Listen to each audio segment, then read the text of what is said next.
Ça y est, le SBS c'est fini, c'était mon dernier jour.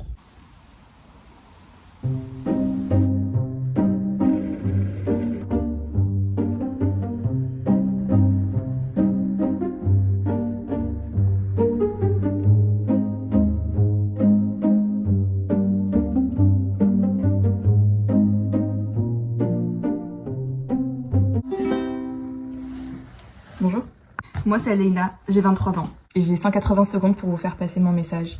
Je tourne cette vidéo dans ma chambre étudiante à Cambridge en Angleterre. Ça fait 4 mois que je suis là, il m'en reste 2 et je pense que j'ai pas mal de choses à vous raconter. Allons-y.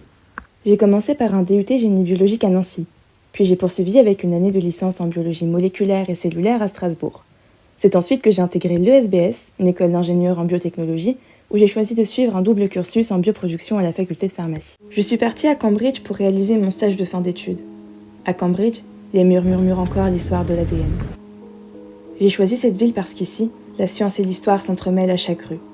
Les murs des universités centenaires, les bibliothèques aux allures de romans de Tolkien, tout respire la connaissance et la curiosité.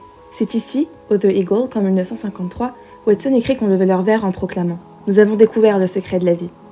Mais derrière cette formule restée célèbre, il y avait aussi Rosalind Franklin, l'oubliée de l'histoire, dont les clichés ont révélé la structure de l'ADN. Cette double hélice, aussi fragile qu'élégante, qui porte en silence le récit de ce que nous sommes. J'ai voulu me confronter à cet environnement, mais aussi sortir de ma zone de confort. Au Wellcome Sanger Institute, j'ai rejoint une équipe pour travailler sur un projet qui questionne le vivant. On modifie l'ADN pour comprendre comment les gènes sont contrôlés avec ce qu'on appelle enhancer scrambling. En simplifié, on reprogramme certaines régions régulatrices pour voir comment elles influencent l'expression des gènes. Travailler à l'étranger, c'est plonger dans l'inconnu, bousculer ses repères et apprendre à regarder le monde avec d'autres yeux.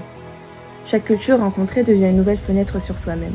Dans cette richesse humaine, la diversité devient force et les langues des clés qui ouvrent les portes du dialogue, de la compréhension et de l'aventure. Cette expérience m'a autant fait grandir scientifiquement qu'humainement. Travailler aux côtés de chercheurs brillants, dans un environnement multiculturel, les voir transmettre leur savoir aux plus jeunes, ça m'a rappelé pourquoi j'aime tant la science, parce qu'elle se partage. Mais soyons honnêtes, le chemin n'a pas été simple. Beaucoup n'ont pas cru en moi. Heureusement, ma famille et mes amis ont toujours été là. Et j'ai appris, un peu comme le petit prince avec son renard, à apprivoiser l'échec. Le seul vrai conseil que je peux donner, c'est celui-ci. Osez, posez des questions aux gens que vous admirez. Écrivez-leur, essayez, même si vous n'avez pas les codes, même si vous avez peur. Au pire, ça ne marche pas. Et c'est pas grave. Au mieux, vous créez une vie qui vous ressemble. Je suis une voix parmi des millions et mon parcours est loin d'être parfait. Il a été parfois beau, parfois douloureux. Je vous montre un peu ce que je veux dans cette vidéo. Mais c'est le mien, et il continue. Créez le vôtre, soyez fiers de vous, et surtout n'abandonnez jamais vos rêves.